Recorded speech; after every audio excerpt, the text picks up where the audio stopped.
Hello there, beautiful people.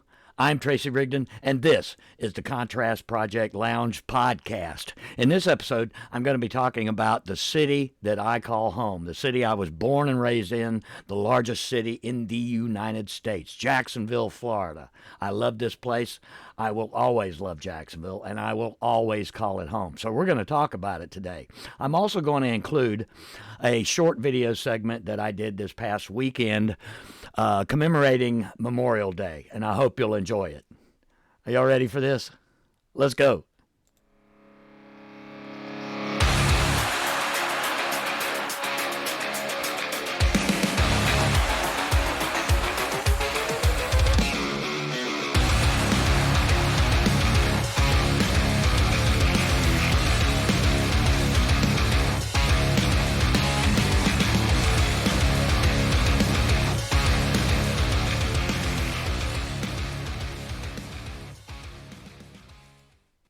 I wanted to take just a couple of minutes to remember and reflect on Memorial Day here in the United States. Today, we're going to be talking about just a little bit of Memorial Day in the United States, not only its history, its background, and its vast significance in this country, how it touches so many lives as we gather, to honor the brave men and women who made the ultimate sacrifice while serving in the armed forces. It's important to explore the origin, evolution, and traditions associated with this solemn and meaningful day. First off, the origins of Memorial Day. Memorial Day's roots came in the aftermath of the American Civil War, the establishment of the Decoration Day and its purpose. The significance of General John A. Logan's General Order Number 1, establishing Decoration Day, early observances, and the spread of Memorial Day throughout the country, post-Civil War. The evolution and traditions of Memorial Day, how Memorial Day evolved over time to include honoring fallen soldiers from all wars, the shifting focus from strictly military commemorations to more of an inclusive, where all of us as American citizens, civilians and veterans alike, could gather and remember and honor Memorial Day as we do. The national moment of remembrance, which happens at 3 p.m. local time in cities across the country, and its impact on raising awareness. The traditional red poppy symbol and its connection to Memorial Day. There's so many things that we have that we use. We use symbols in the United States to recognize and remember certain things, much like people using the tie a yellow ribbon, around something, or peak ribbons or what have you. The events and ceremonies that occur in the United States. It's worthy of note that you may have seen on occasion, I'm sure you have, those TV programs where the man on the street goes out with a microphone and randomly asks people on the street questions. And it's been done more than a couple of times where they had asked some high school and college age young people the meaning of Memorial Day. And while many people did have well thought out, articulated answers, meaningful answers, heartfelt answers, I would assume probably because these young people either had a veteran in the family or an active military person in the family, mom, dad, brother, sister, or they may have also lost a family member to combat in service to this country. But it is shocking and almost appalling, I would say, that many people would say it, and probably jokingly, but not funny to some people, and not funny certainly to me as a veteran. But the answer that they gave was that, well, it's another day off. I get the day off. We get to go to the beach, and we're going to throw some ribs on the grill, and we're going to go pick up a kegger and invite some friends over and throw a party. And then would laugh it off. And certainly I'm not going to, downbeat people for doing that, because that's exactly what a lot of people do. Even those that do have a sincere reason for remembering. Families get together and they go to national memorials and parades and so forth, just like the events and ceremonies, like the National Memorial Day Parade in Washington, D.C., the ceremonies that are held locally, like the one in Jacksonville, Florida. They go to the Memorial Wall. There's a picnic and concert at Memorial Park in Riverside.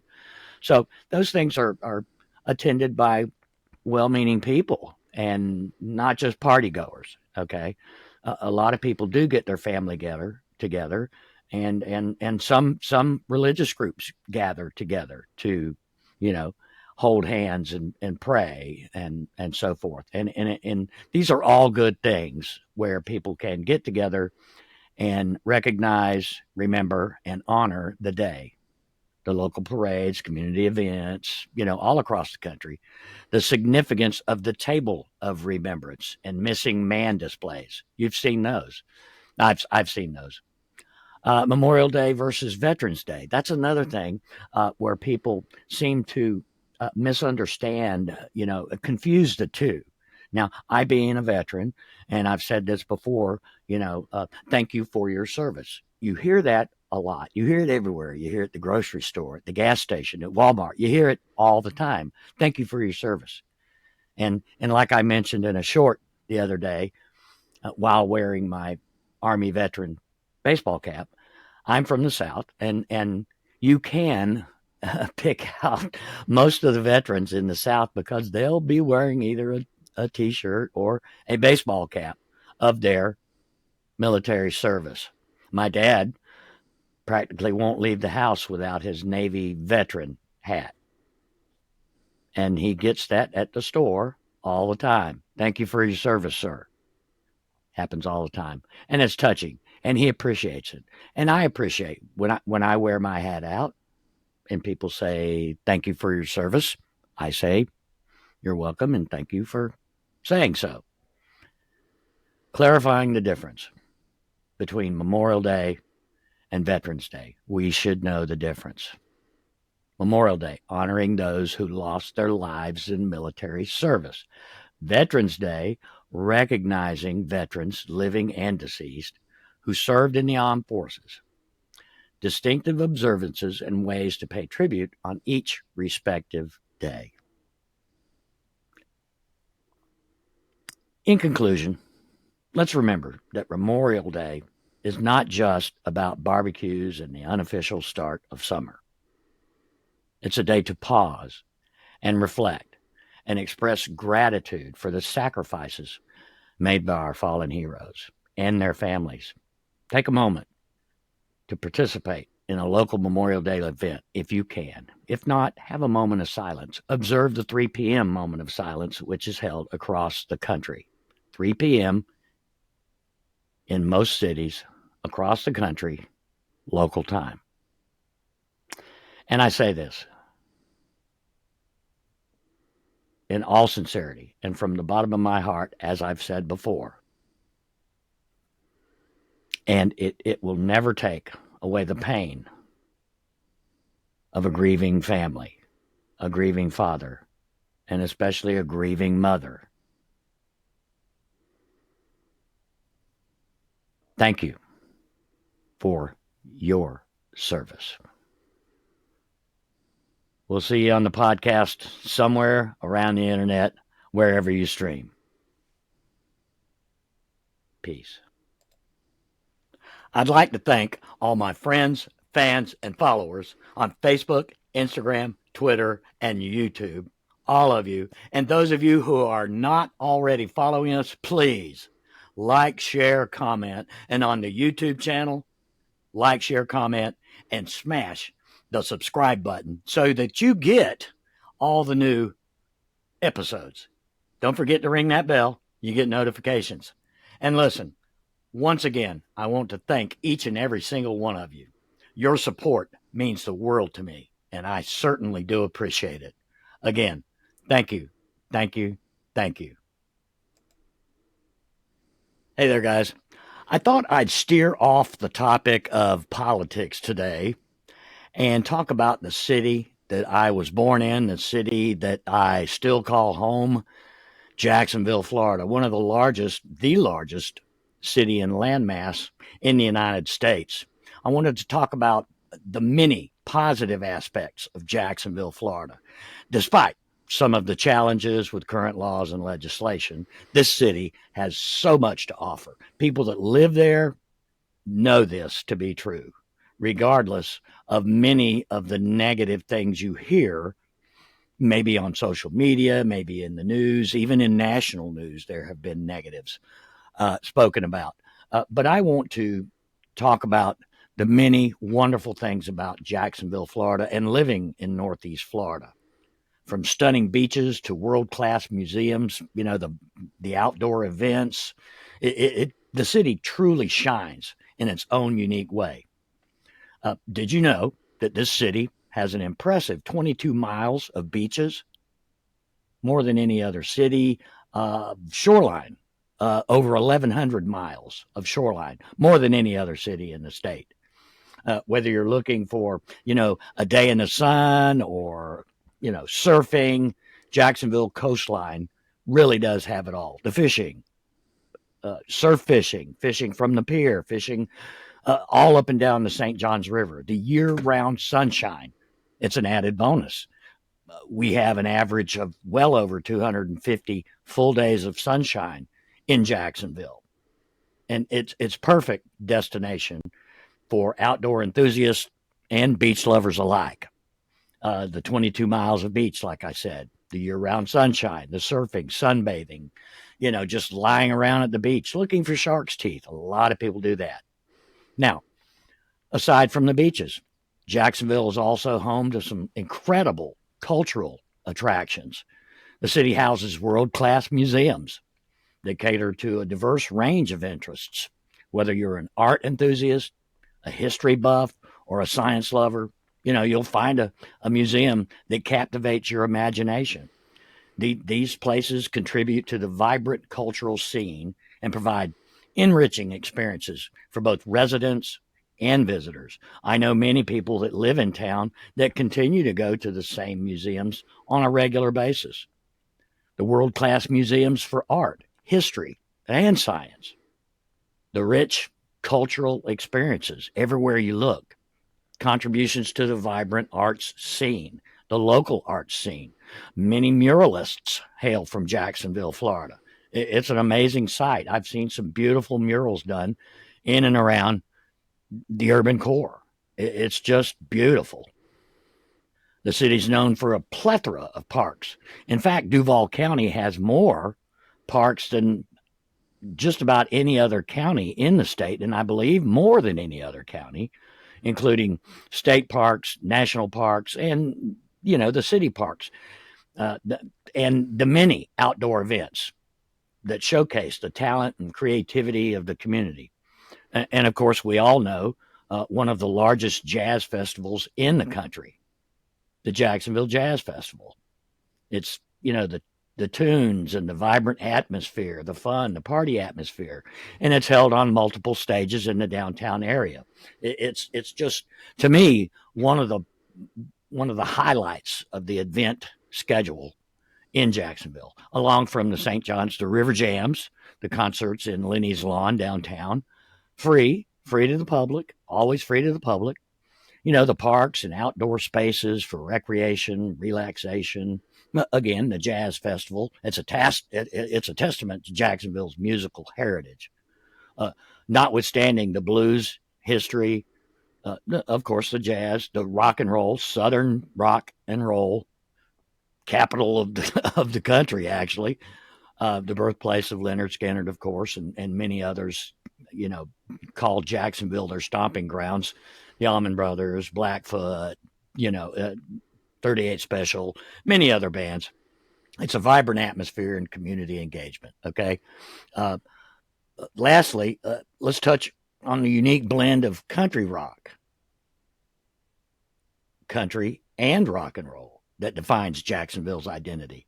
It embraces, its southern roots, while also rocking to its own beat. And there's also the live music venues for local bands, whether they be, rock and roll bands, hip hop bands. There is a vibrant hip hop community in Jacksonville. One of the uh, most well known of the hip hop cipher movements in Northeast Florida is the Lyricist Live, headed up by Maul Jones, who was a featured guest on our program in the second season. So its music scene is as diverse as it is vibrant. You can catch performances that span, various, genres, from, like I say, classic country to gritty rock and roll, making Jacksonville a paradise, really, for music lovers. You do have to look for some of it, but most of the regulars and the normal, downtown people that, and I say normal, I mean, the people that frequent the downtown nightlife and surrounding area. Murray Hill has a vibrant nightlife. In relatively speaking, I would say, the nightlife, because again, you hear people say that the nightlife is lacking in Jacksonville, and I don't subscribe to that. I believe that Jacksonville has a vibrant nightlife, and you just have to look for it. If you can't find something to do in Jacksonville, I honestly think you're not trying, because it's there. You can ask many of my friends, and they will tell you, oh my gosh, there's just so much to do tonight or so much to do this weekend. I don't know if I can do it all. It really is. And the surrounding areas, of course, are the same. The city embraces, like I said, its roots and its rock and roll. It's a unique blend of the country and rock and roll and hip hop genre. The music scene and the live performances, and I promote supporting uh, not only the local businesses and nightclubs and venues and so forth, but the bands. Support local music. There's a lot of local musicians in town, a lot of fantastic local talent. Um, I guess that just about wraps it up for this particular segment, our exploration of the many positive aspects of Jacksonville. Of course, you can find a lot about Jacksonville on Downtown Vision Inc., their website, and Visit Jacksonville. If whether you're from Jacksonville or not, you can find events. There's also another independent local group called Create Jacks, and they put out a regular, events schedule along with photography, and they cover the events, and they do a fantastic job. Tony's a fantastic photographer.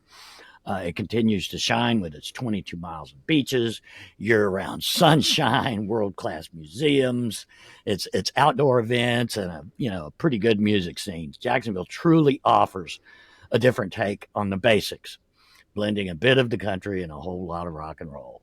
Now, remember to follow us on social media, follow Visit Jax, follow Downtown Vision, try to find Maul Jones and the Lyricist Live for some, events that he hosts downtown, particularly the downtown art walk. There is the Riverside Arts Market on Saturdays that everybody knows about. I hope everyone knows about. These things are always a lot of fun. It's a great way to get out, enjoy the city. There's no hassle, no drama, and people always say, about the parking downtown, and I'll take for instance the jazz festival. It brings in thousands and thousands and thousands of people over the span of 4 days. It's 3 days of the actual festival, and one day is the Jacksonville Piano Competition, which is internationally known. Uh, the parking is limited downtown near there, but there's plenty of transportation. They offer shuttles. You can park from a distance away and walk. It is doable. My good friend Shelton Hall walks a lot of the downtown streets, and he's always advocating for everyone doing so. So stay tuned for more. And upcoming, we've got a reality check for you. Stick around. In my closing thoughts, there will be a reality check coming in upcoming episode of the bonus round. Sometime in the next couple of days. But as I think back on the episode, Jacksonville and its rich history and culture and diversity and going forward with the new mayor-elect, Donna Deegan, who is got so much vision and has a passion for Jacksonville, and I think she's going to do a fantastic job, by the way. I will say this, even though I have lived in Clay County for the last several years, Jacksonville will always be my home. I was born and raised in Jacksonville, and all my good friends and lots of fun is in Jacksonville. I relate to the comings and goings of Jacksonville. There are some fantastic places, like I mentioned in the episode. There's some fantastic literature to pick up while you're there. Make sure you pick up on everything that's happening on a daily basis online. Bill Delaney heads up the Jackson magazine. Edible Northeast Florida. A new issue was just released, which is a paper magazine. You can feel it between your fingers. And there's also many people that write about the Jacksonville scene besides Bill Delaney, whose book on Jacksonville is a fantastic, and he was a previous special guest, featured guest on the show as well. Another one that I would highly recommend reading would be just about any book written by Tim Gilmore. Tim was on the show in our first season. Wonderful guy. Very, very knowledgeable about the history, the comings and goings of Jacksonville. There's also the Jacksonville Historical Society. You can pick up on stuff that's been written by Dr. Wayne Wood, one of the city's leading historians. And then you have tour guide and very fun guy, Mr. Gary Sass. Look those tours up, the downtown tours and so forth. It's more than just educational. It's a lot of fun. It's a lot of fun.